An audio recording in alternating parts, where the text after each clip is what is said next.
तालुका को 23 साल बाद सही पानी मिला है। मैंने कई तरह की चोरी देखी है, लेकिन पानी की चोरी नहीं देखी। लेकिन मेरे पास गृह मंत्री का पद है। गृह मंत्री देवेंद्र फडणवीस ने एक सार्वजनिक सभा में कहा कि चोरी करने वाले को पकड़ना मेरे विभाग का काम है, हम उसे पकड़ेंगे। हालांकि इस बात पर बहस चल रही है कि यह आलोचना किस नेता पर की गई थी। पश्चिमी महाराष्ट्र के दौरे पर गए उप मुख्यमंत्री और गृह मंत्री देवेंद्र फडणवीस ने कराड़ में कृषि प्रदर्शनी का उद्घाटन करने के बाद सातारा जिले के फलटन में आयोजित सार्वजनिक बैठक की आलोचना की। इस पर बोलते हुए फडणवीस ने कहा कि 23 वर्षों के बाद फलटन तालुका को अपना उचित पानी मिला।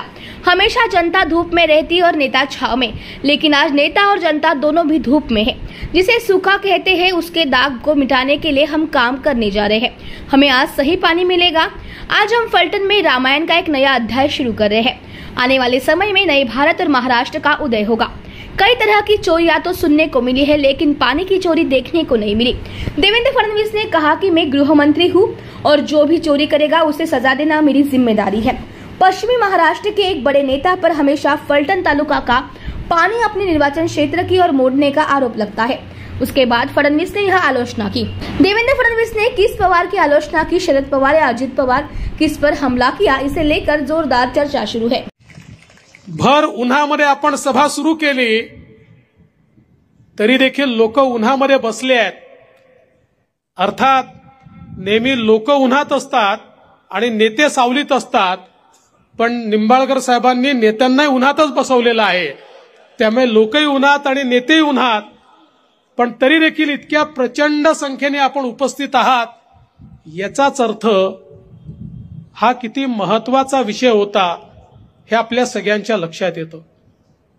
खरं म्हणजे परवाच मकर संक्रांत झाली आणि या संक्रमणाच्या पर्वामध्ये या ठिकाणी ज्या नीरा देवधरच्या उजव्या कालन्याचा शुभारंभ आपण होतोय,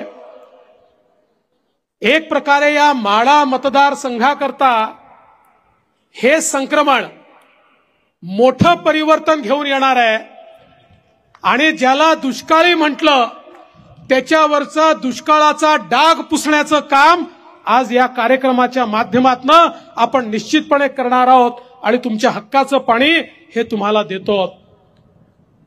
मला अतिशय आनंद आहे की आज हे फलटण जी ऐतिहासिक नगरी आहे,